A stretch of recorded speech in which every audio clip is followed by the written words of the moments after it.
I'll try and put a link to Hans Rosling, who's where I got the information for that.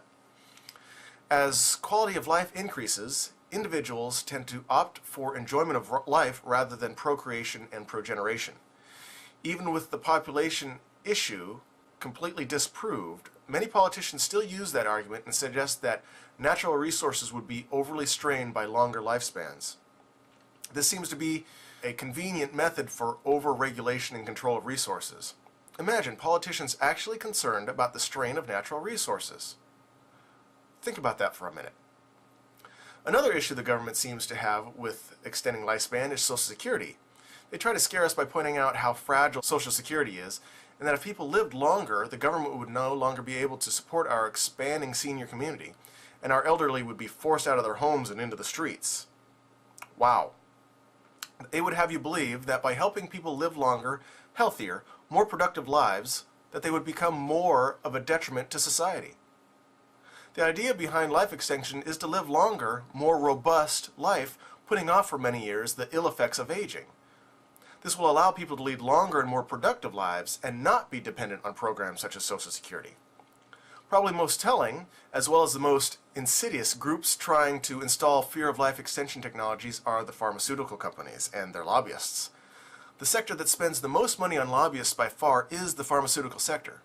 They spend more than $800 million in order to get laws passed that these private companies want passed. In effect, buying the votes to prevent laws being passed that could threaten their profit margins, as well as preventing technologies that could threaten their future business. I ask you, how much would Advil make in profits if no one developed arthritis? Pain and suffering have always been profitable in the drug companies. In my ignorance, I have always assumed that buying off a public official was illegal. But I have since come to realize that bribery and payoffs are just business as usual to the large pharmaceutical conglomerates. Last but not least, I cite our very own psychological defense mechanisms to avoid pain and disappointment. I'd have to say that most people have learned through various instructions, such as church and school, that making a mistake or being wrong is an uncomfortable act, or unforgivable act, I should say. Although it is a natural response built into our learning system, overemphasizing and exaggerating the importance of getting the answer right has allowed that response to exert more control over our actions and thoughts than it normally would, causing anxiety, fear, and an inability to act on any new ideas. Frozen with fear or indecision. In response to that fear, we create reasons or defenses for our inability to try new things. It's impossible, so why even try?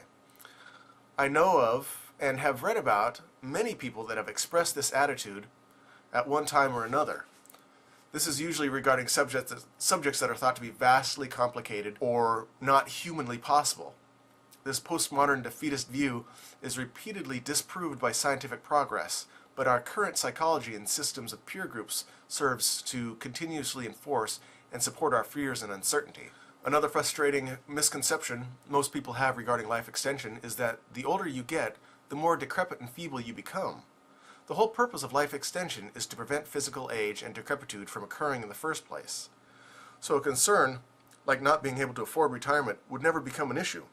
Not only would you be able to work longer to save up more money, you probably wouldn't even want to retire. Just take extended vacations from time to time. And for me, the most infuriating and confusing reason I hear given for not wishing to live an extended lifespan is that they would get bored. When I hear this, I can't even believe my ears. That's the same as saying, I would rather die than be bored.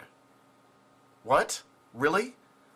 I suppose if I imagine myself sitting in a rocking chair, drinking beer, and watching NASCAR for hundreds of years, I too would rather die. But radical life extension will give us the potential to be physically young and vital for an extended period of time. If you would rather die, then who am I to stop you? Personally, I would take full advantage of all my years of wisdom coupled with a strong and youthful body to continue living life to the fullest. Fear of new ideas, new technology, and controversies that follow them should never be allowed to sway us from rational debate and exploration. The fear of such things in the past have led to many tragic and regretted actions. The beheading of philosophers and scientists alike are just two examples of forward thinkers who have suffered greatly at the hands of authorities trying to maintain the status quo and alleviate their own fears. Learn to recognize your fears and keep them in proper perspective. Don't let fear rule your thinking and limit the fullness of your life. If you have stayed and listened to the end, I surely appreciate it. My reading is, I know, a little fast, and I stumble over even my own words, but thank you for listening. And I do plan on doing more videos about science and technology. Religion really is an easy target, and it has a lot of emotion, but that's really not my true motivation.